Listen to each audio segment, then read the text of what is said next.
Hello, Gay Milwaukee family, and happy National Coming Out Day. My name is Jinx, your host, and today I want to share with you my coming out story. So, this goes without saying, I've been out for quite some time now. But last year, I went to UWM's coming out stories events where people would tell their own stories. And I went up to speak, and I didn't realize how much of my story was so compartmentalized, how much of it was tucked away.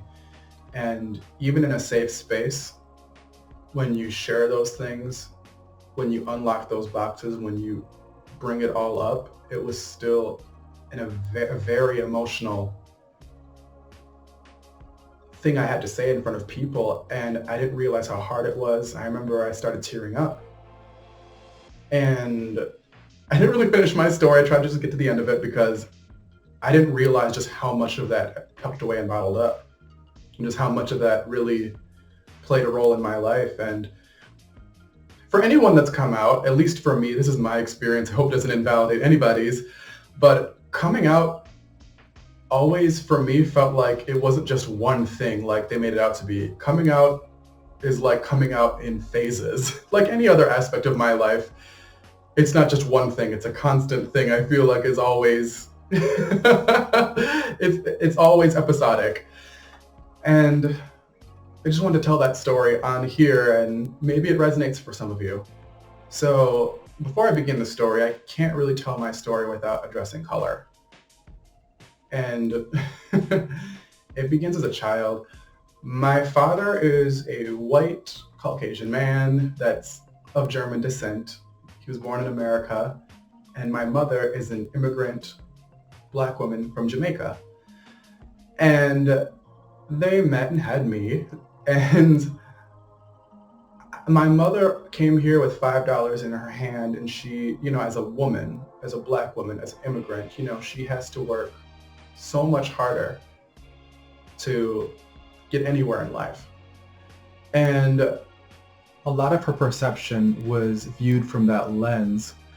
And when you have a woman who believes that being Black is a struggle in America, and you're trying to teach that to your child, and then you add gay into the mix, that comes with a set of hurdles that I think she felt she was unprepared to handle, and that, caused a bit of difficulties. My father, growing up, told me that I can't meet the white side of my family because they're not accustomed to having a Black person on that side of the family. And I didn't meet them till like the age of 7 or 8. And over the years, people have told me that, there was different variations on why I didn't meet my family until that age. And, whether it's me being a bastard child or, race played a factor or what have you. But that's neither here nor there because I can only speak from what was told to me at my age, that age, and how it affected me. And I'm only going to stick to that. So I remember all my life up until that point, my father would tell me that, your grandfather, he's prejudiced against Black people, and this is why we're kicked out of the family. And I never grew up with that close connection with the side of the family until I got to meet them at the age of 7. And I remember the first time we were going to meet them at my grandparents' house, that side of the family. I will say this, before I go any further, my grandma was always present and has always shown me love. I love her so much. I love you, Grandma. And my brother, on that side of the family too. However, I went to go meet them for the first time. And I remember before we entered, my father, he told me at that young age, you have to be on your best behavior. He spoke to me about how I should talk in front of them and how I should present myself because I'm different. And he wanted me to go into the house and walk up and hug my grandfather, who I've never met, and give him a hug and kiss. And, when you're 7, 8, you've been told things that are very discouraging, and now you're supposed to kind of play and operate like you're in a Lifetime movie. That's a lot of pressure, and it's very jarring, but at the same time, at that young age, you realize a lot's riding on your behavior. At least that's what it feels like. With that being said, my grandfather, rest his soul, was an incredible man. We've had a great relationship. Didn't ever feel any animosity from him. He was just a beautiful soul, and from beginning to end, God rest his soul. Can't emphasize that enough. But the reason I bring that up is because that lesson taught me about double consciousness, and how you have to, as a black and white person, a biracial person, you have to operate differently depending on what rooms you're in, because there can be repercussions, there can be consequences. And that played a big role into sexuality and me and my coming out story, because similarly to being gay, how you operate as a gay individual or anybody in the LGBT community can really impact, what happens to you if you're not aware of how you are in the rooms you're in. So moving on, the older I got, my sexuality started to kick in around high school, like most people. And it was very obvious, I think, in hindsight. I was a very LGBT queer child. I mean, I loved dolls. Like, I knew adults would inquire, kind of talk around it. But, when you're growing up and you're a kid, sexuality is not something at the forefront of your mind. You're just having fun. That's not something that kicks in until later. So around high school, I think the more and more my family started to realize what was going on, and I started to realize what was going on too, and there was a lot of conflicted feelings for myself. I wish I could say I grew up just happy and queer and LGBT and just, out, but there was a lot of self-hatred. I remember one time my father, who's a very devout Christian, handed me a pamphlet, track, what have you, and it was about 3 pages long or so, 3 to 5 pages. And it was, the 3 talking points in there were, gays all have HIV and AIDS. The second talking point was they're all child molesters. And the third talking point was they all worship the devil. And mind you, I'm like in high school at this time, and I'm closeted, and this is something that's being printed out and being believed.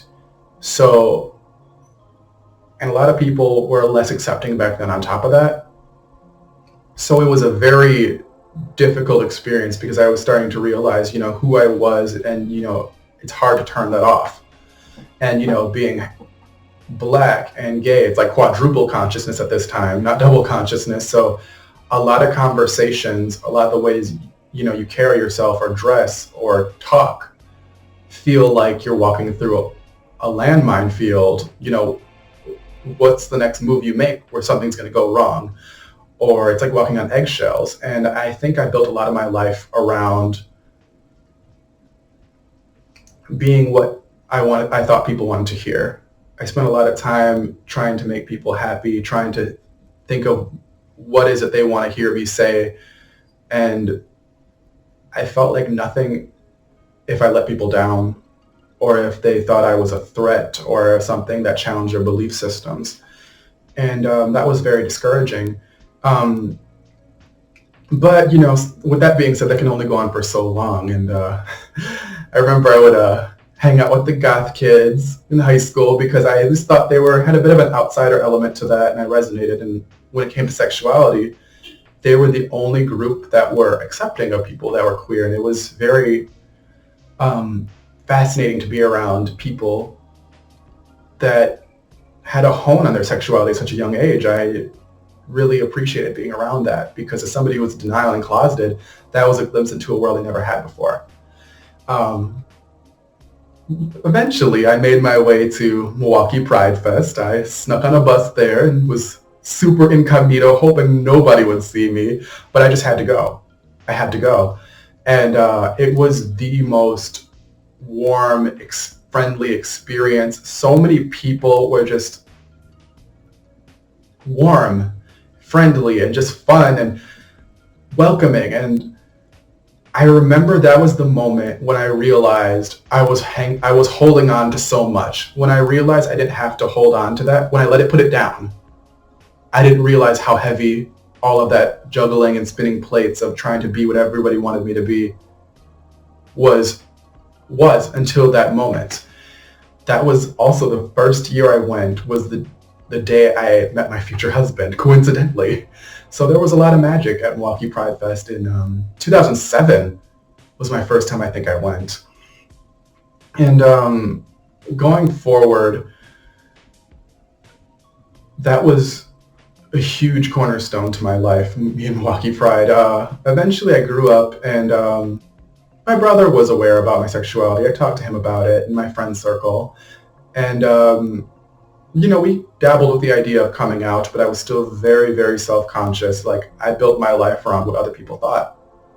This is all I knew. So coming out of that, I did not know where that would land. So over time, these years went on. I think I was about 20 at this time, 19 or 20.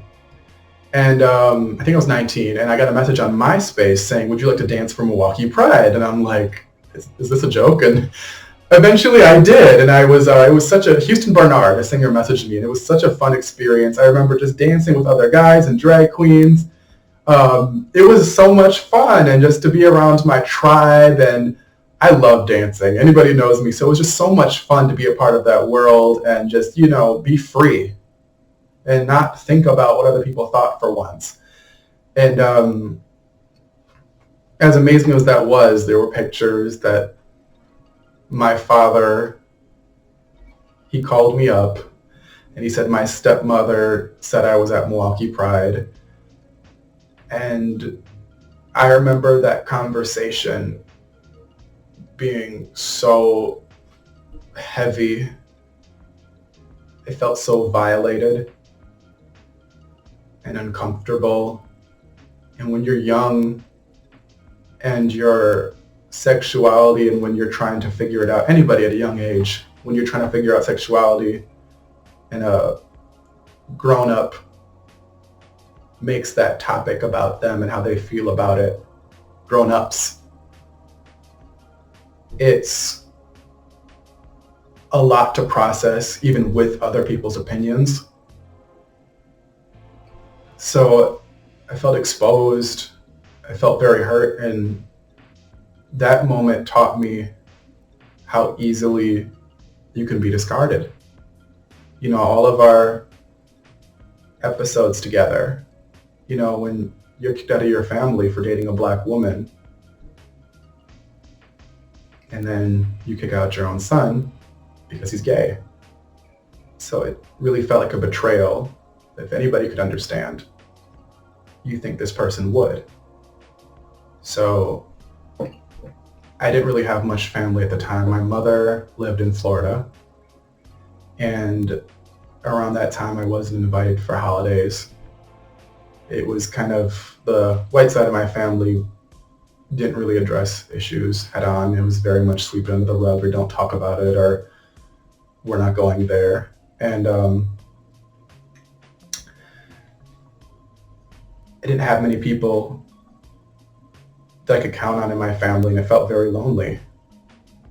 And I remember early on, one of the kind gestures I do remember was my aunt. It was Thanksgiving. She brought over a plate of food. And when you feel alone like that, those things you hold on to forever, you don't forget that, because it meant so much in that moment. And over time, for the holidays, I would realize other people were in my same situation, and we would spend the holidays together, just Friendsgiving and Christmas with the friends. And it taught me I had to shape my world if I was going to get out of this cycle. Part of me is a little bit thankful that I was outed, because that cycle I was living in wasn't really a healthy one either. The mindset of living for other people's opinions wasn't healthy. And I don't know, who knows if I would have snapped out of that if I weren't outed. With that being said, life got better over the years. The more I pieced it together the way I wanted it to, and I got more comfortable in my sexuality because I was surrounding myself with people from there on out that were all right and okay with that, and resonated with me for who I was. And eventually, down the road, I would still stumble across just weird episodes from that side of the family. I remember one time my cousin was getting married, and my aunt, his mother, was organizing the guest list, and I remember she called me up and she said, who's going to be your plus one to the wedding? And of course I said, my boyfriend Michael. And I got uninvited. And that kind of hurt. I wasn't allowed to be there for that. I remember shortly after that cousin's brother got married, and the bride-to-be said, "Are you coming?" And I think I said something pretty slick, underhanded to her, like, "Will I get uninvited this time?" Because, it's like hurt. And she was like, "What are you talking about?" "No, I want you to be there. Michael can come. You guys are both coming." And I was like, wow, this is a person who's legitimately standing up and wants me to be there to, despite what other people think. And that meant so much to me. And of course we were there. And you don't forget about moments like that, because, when everyone's going right and someone goes left and stands up for you, that means the world, especially in darker chapters. Shortly after, my aunt did actually call me up to apologize. And I remember this conversation like yesterday because it was so surreal. She said, "I'm sorry for uninviting you to your cousin's wedding, but I was just looking out for family." And I remember being so caught off guard by that. And I said, "Well, what does that make me?" And the reason that stuck with me for so long is because that really articulated a lot of how I felt. And it really put it into words and contextualized, I think, how I was perceived. Ultimately, as many people know, Michael and I got married. We got and no matter how many crazy things happen, you want your family to be at your wedding. I don't care how bad it is. You want people to be proud of you and celebrate these moments with you. And I'll be very honest with you, I was impressed that, that side of the family, we had our challenges. They came through. They really did. But the one person that the whole time said they weren't going to come was my father. And I remember we had many conversations like, "Please, can you come? I know we have a lot of a mishmash of vibrations and we don't really connect, but this is very important to me." And, I was willing to look past a lot of the stuff that happened since then. And my wedding was one of the happiest days of my life, but he never came. My sisters weren't allowed to come, and my stepmom didn't come either. And it was an incredible day, but that was something that was kind of in the back of my mind. And I was really saddened by that. And even after the wedding, you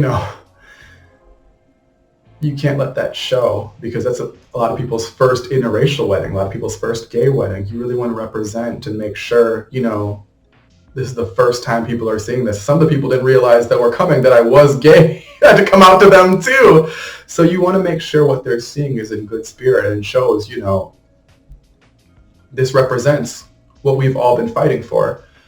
And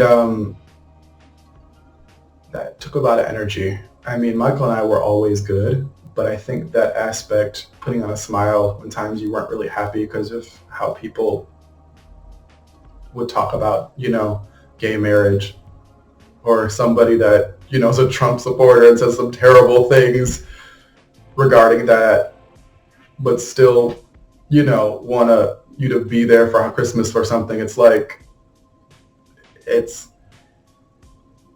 very complicated and very strange, but you're putting on a smile again. I found myself getting into that pattern again where I'm doing things for other people. So eventually I just got sick of doing it, and I stopped talking to my dad because I felt it was very unhealthy for me to consistently live and try to operate in a space to make sure everyone else is happy.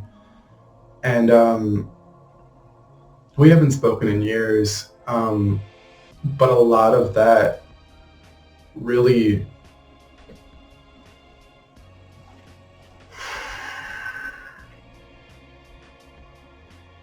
I'm not mad about it. I think there are a lot of parts of that story that weren't the best, but you can't take away the good and bad aspects of your story because without them, you can't be shaped into the person you are. Without the bad parts in this story, I couldn't be the person that was shaped to have that amazing love for Pride Fest and make it my second family. I wouldn't have started this show, Gay Milwaukee, to use it as a platform to hear other people's stories because I know what it's like to have your voice stifled. I wouldn't have started House of Auger, the fashion line, and made it as inclusive as it was if it weren't for those moments where I felt left out. And any other projects or activism I'm a part of, for me, it was necessary, I feel. And part of me is thankful for that experience because it played a role in who I am today. And I know everyone's story is different, but that one's mine. And I feel like coming out's always something that's a part of my DNA because it's so attached to my identity. I make it a point in everything I do. I want the project I'm a part of to be an open space for the LGBT community. And even people that get to know me, I want people to be aware of that. That's a part of who I am. And that's why they call it Pride. And it's okay to share this part of your story, whatever your story it is coming out. That's valid to who you are, and it shouldn't be swept under the rug. It shouldn't be compartmentalized. You have to incorporate the good and bad into who you are so you can be the best person you're supposed to be. And it's okay if not everybody likes you for that. Part of my purpose realizes I'm not meant to be liked by everybody. If I'm liked by everybody, I'm not doing what I'm supposed to be doing. And I think that's, for me, I believe is a fundamental part in coming out. May love keep you safe, and happy National Coming Out Day.